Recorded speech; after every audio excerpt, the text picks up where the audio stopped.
Hey folks, I'm Roxane Gay, and this is Historically Black, a production of APM Reports and The Washington Post.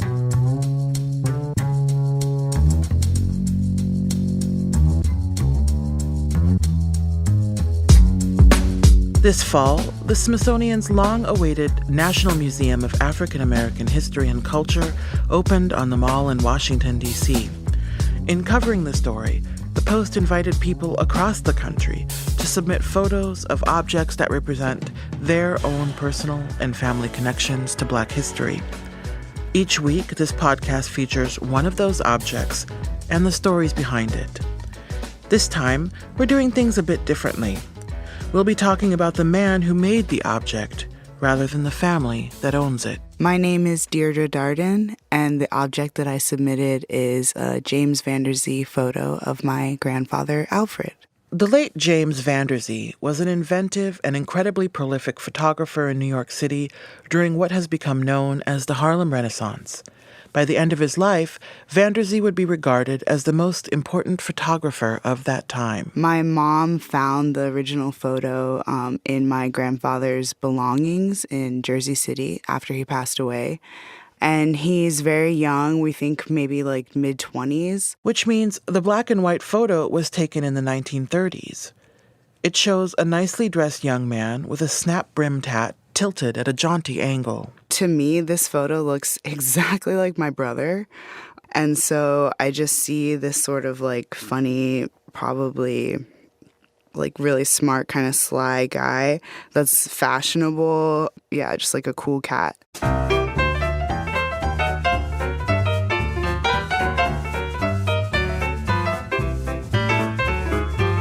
In the 1920s and early 30s, uptown New York was teeming with cool cats. Many had fled the oppressive racial laws and customs of the Jim Crow South.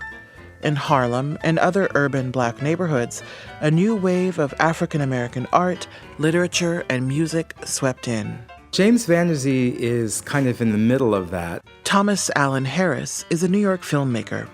He has chronicled the history of African American photographers and says many of Vanderzee's subjects had been voyagers in this great migration. So he was documenting African Americans as they moved from being rural to being urban. And my grandparents were also part of that movement. Harris's grandmother moved to Harlem from South Carolina. His father came down from upstate New York. When the couple married, they went to James Vanderzee's portrait studio to get their picture taken. My grandfather, his hair was parted and perhaps conked a bit. My grandmother had her hair kind of shoulder length. She was wearing a white dress. He was wearing a tie. They looked so dignified and so young and so happy. They looked like they could have stepped off of a Hollywood soundstage, because it was that kind of polish in the image, in their eyes, the self-assurance. It was absolutely glamorous and beautiful, and there's, power in both of those things. One of Vanderzee's most iconic images is of an attractive young couple wearing raccoon coats. They're on a Harlem street, looking confidently at the camera and posing with a gleaming Cadillac convertible. Now, most white Americans of the time did not associate glamour and beauty or power with a Black couple. Profoundly racist caricatures of African Americans were everyday entertainment in magazines, on postcards, the radio, and movie screens. The Harlem Renaissance was a time when Black artists and intellectuals across the country fought back against such degrading stuff. They declared the emergence of the new Negro, urbane, intelligent, and, above all, uniquely creative. Harlem was viewed as the capital of Black America. John Wright is a historian at the University of Minnesota. He says Vanderzee's photographs of well-dressed, dignified Harlemites was a way of asserting a new picture of Black folk. The emergence of photography and of Black community-based photographers taking images that served this reconstruction of the image of a new Negro is all of a piece. James Vanderzee might have been a musician instead of a photographer. He was born in 1886 and grew up in the western Massachusetts resort town of Lenox. It was a popular spot for the white East Coast elite. Vanderzee's parents were house servants to the wealthy and were themselves cultured and relatively comfortable. Vanderzee grew up playing piano and violin. He had dreams of becoming a professional musician. At the age of 14, he got his first camera and set up a darkroom in his closet. At 19, he and his brother Walter moved to New York City. Vanderzee's widow, his third wife, Donna Vanderzee, says the career in photography came almost by accident. So he's in New York, and he's working odd jobs as elevator operator and doing gigs and teaching music. And he takes a job in New Jersey after he had seen an ad in the newspaper that said they needed a darkroom person. So he always used to like to say, I thought I was dark enough to get the job. One day, the white boss was out. James took over in the posing studio. With his gracious, gentle manner, he was much better than the boss at making people comfortable. Customers were soon asking to be photographed by, quote, the colored fellow. When Vanderzee was doing as much work outside as in the darkroom, he asked for a raise. The man refused to give him a raise, and so he said, well, I can do this myself. I know how to do this. James and his wife at the time, Gaynella, eventually opened a portrait studio on 135th Street in Harlem. She was a talented business manager. He made most of the photographs. Trade was brisk. In the studio, one of Vanderzee's specialties was using props and painted backdrops to create a tableau, a detailed visual allegory. He also used photomontage to tell stories. In one photo, a young couple poses in their wedding finery in front of a painted fireplace. Vanderzee has superimposed a little girl, partly transparent, at their feet. I said, well, Van, how did these people take this? Because you started out with them. The subject was them. They were newlyweds, and here you have the insertion of a child. Sometimes, he said, there was a space in the photograph that he wanted to fill. As simple as that. Vanderzee told the couple the photo would be called Future Expectations. And they loved it. Historian John Wright says Vanderzee also used darkroom techniques to make his clients look their best. He used to talk quite a bit about how his subjects oftentimes didn't realize just how beautiful they were. At the age of 91, Vanderzee recalled in a TV interview how he would retouch negatives to eliminate facial lines and wrinkles. You can see just what lines in that face is not necessary there. Well, it wasn't beautiful. I took out the unbeautifulness, put them in the position that they look beautiful, took out the defects. Well, they all look beautiful to me. Vanderzee's clients were almost always well-dressed in their photos. Some historians say he kept a wardrobe at the ready for those who could not afford good clothes. To have enough clothing for all of his people, he would have to be Bloomingdale's. Donna Vanderzee disputes the idea. Remember, it was not inexpensive to have a photograph taken. You had to look your best. Not only that, they may have borrowed a suit or a jacket or a dress or a hat from a relative. That's what I would do.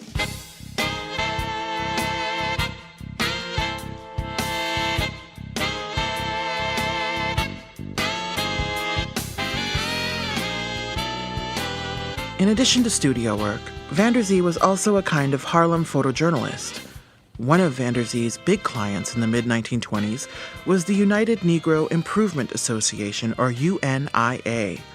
It was led by a fiery Jamaican immigrant named Marcus Garvey and was the largest mass movement of Black Americans in history. Fellow citizens of Africa, I greet you in the name of the Universal Negro Improvement Association and African Communities League of the World. This is Garvey in 1921. The UNIA opened chapters across the country with a message of Black political and economic self-sufficiency and a call for Black people around the world to unite. There are 400 million Africans in the world who have Negro blood coursing through their veins, and we believe that the time has come to unite these 400 million people for the one common purpose of bettering their condition. Along with taking pictures of Marcus Garvey and his movement, Van der Zee was also hired to photograph Harlem church and social groups, fraternal organizations, and sports teams. Some posed in his studio, some in the streets.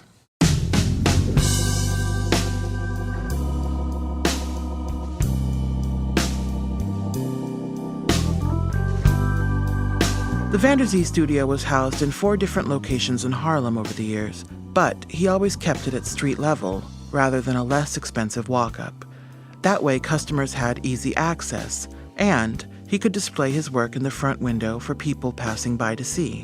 One was a Chrysler showroom, and that's when he took a lot of group pictures with 50 people in them, large groups. Donna Van der Zee says the showroom was Gaynella's idea. She was very creative and wanted him to be successful. She believed in him and was willing to stand in back of him for what he needed. That was Gaynella.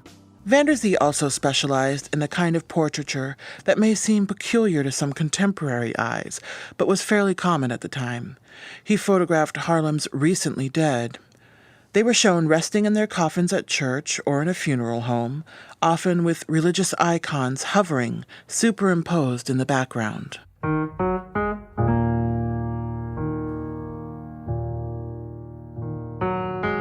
The Great Depression of the 1930s hit Harlem hard. Unlike many other businesses, Van der Zee's studio endured, but after World War II, his portrait business began to dry up. Van der Zee blamed it on increasingly affordable amateur cameras and the growth of snapshot photography. But it was also that his turn-of-the-century pictorial style was simply no longer fashionable. He turned to making ID photos and even autopsy pictures for insurance companies. His studio was still open, but he rarely got business. By the late 1960s, the Van der Zees were impoverished, living in a small, squalid apartment and facing eviction.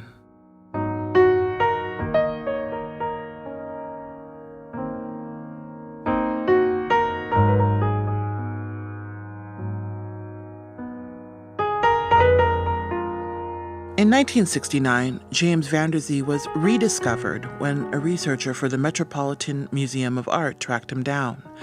The Met was mounting a show to be called Harlem on My Mind. The researcher was delighted to see that Van der Zee had hundreds of boxes and shopping bags filled with negatives and prints documenting Harlem of the previous 6 decades. The exhibition was widely denounced for entirely omitting other black artists from an art show about Harlem. But Van der Zee's photos got attention like never before. Historian John Wright. People began to understand just how vast a reservoir he had in his archives. And from then on, he became very much the object of popular attention, but again, of scholars and archivists and of historians of photography.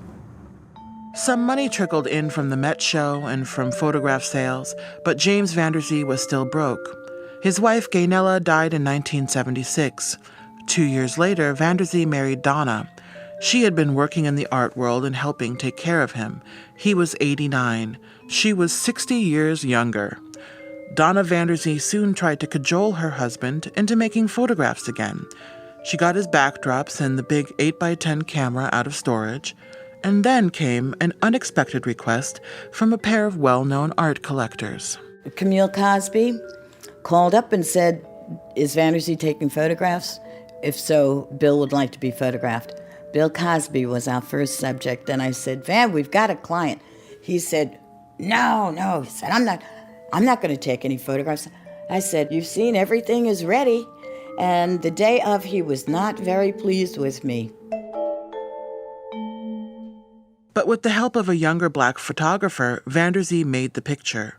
Today, Cosby is accused of drugging and sexually assaulting dozens of women, but at the time, he was one of the most popular entertainers in the country.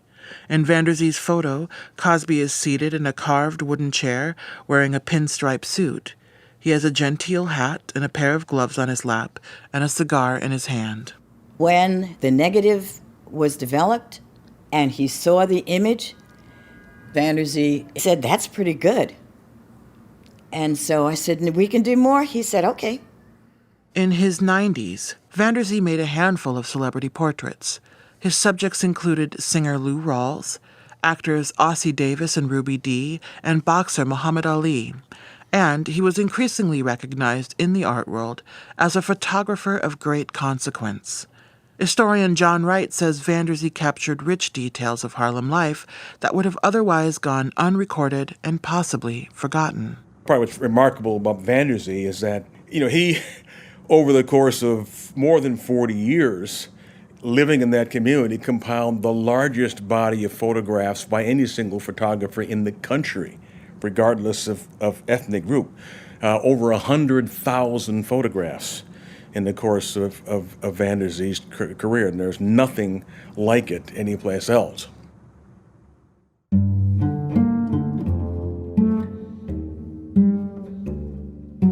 James Vanderzee died in 1983 at the age of 96.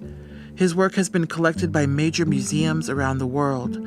Donna Vanderzee says her husband considered himself a creative person, but not necessarily an artist. Photography was still in its infancy and not considered the level of art that it is today.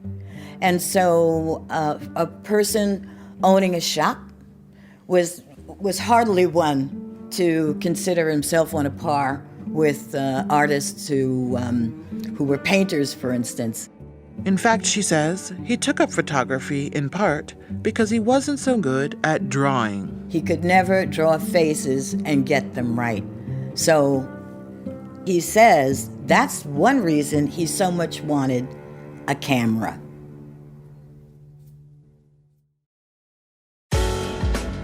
That's our story for this week of the great Harlem photographer James Vanderzee.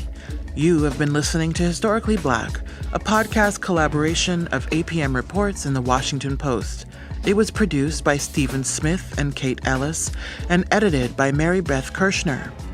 We had production help from Larissa Anderson, Kai Thomas, Ryan Katz, and Corey Schreppel.